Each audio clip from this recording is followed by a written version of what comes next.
नमस्कार. यंदा डाळिंब पिकात बऱ्यापैकी कॉम्प्लिकेशन चालू आहेत. कळीच्या बाबतीत तर जास्त आहेत. कोणाला कळी निघते, कोणाला निघत नाही किंवा कळीचं प्रमाण कमी, नराचं प्रमाण जास्त आहे, कोणाच्यात ड्रॉपिंग होते. म्हणजे प्रत्येक स्टेजला प्रत्येक ह्याच्यातून प्रॉब्लेममधून किंवा त्याच्यातून आता सध्या शेतकरी जातात. आता ह्यात बऱ्याच प्रकारे यंदा काय झाले, एक नर कळीचं प्रमाण जास्त वाढलं. लाल भडक झाडं दिसते, भरपूर कळी निघते, पण ती सेट होत नाही, गळून जाते. ह्यात लय कन्फ्युजन आहे लोकांचं की कन्फ्युजन कशात आहे की अजून बऱ्याच लोकांना कळी नर मादी कळीचा प्रकारच कळत नाहीत. म्हणजे त्यातून त्यांना कन्फ्युजन होते की आलं हे गळतंय ते आपलं सगळं मादीच कळी गळते का, किंवा आपल्या आता सेटिंगच होणार नाही. ह्या संदर्भात हा व्हिडिओ थोडक्यात तुम्हाला एक कळीचा प्रकार दाखवण्याचा समजवण्याचा प्रयत्न करतोय. तर 3 प्रकार आहेत कळी: नर, मादी आणि एक मिडल म्हणजे इंटरमिडिएट म्हणतात त्याला. ते नर बी नसते, मादी पण नसते.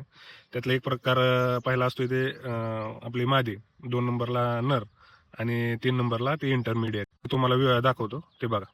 आता हे तुम्ही जे बघताय ते 3 प्रकारची कळी आहे. ही पहिली आहे ती आपली मादी कळी. ही 2 नंबरला जी दिसते ती नर आहे, पूर्णपणे नळ आहे.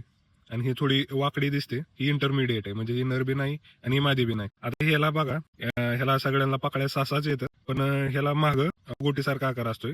ही झाली आपली मादी कळी, जी की सेट होती, ह्याचं फळात रूपांतर होतं.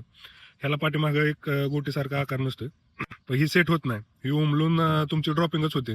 त्यामुळे कन्फ्यूज व्हायची गरज नाही की बाबा ड्रॉपिंग जास्त होते काय होतं. नर आलेला आहे तो फळात रूपांतर होणारच नाही, तो गळूनच जात असतो. आणि ही इंटरमिडिएट म्हणजे हा नर बी नाही आणि मादी बी नाही, ही थोडक्यात मिडल आहे.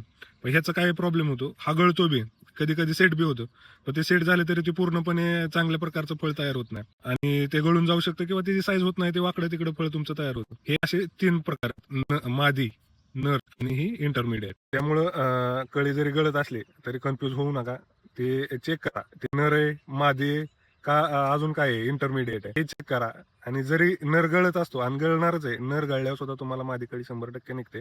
थोडं प्रमाण कमी राहील, वेळ घेईल बा. त्यामुळे कन्फ्यूज होऊ नका आणि आपल्या बागेला प्रोसेसमध्ये राहा, त्याचं शेड्यूल फॉलो करा. 1 महिना लेट झालं तरी चालेल, पण बागा सेटिंग होतील. वेळ द्या. धन्यवाद.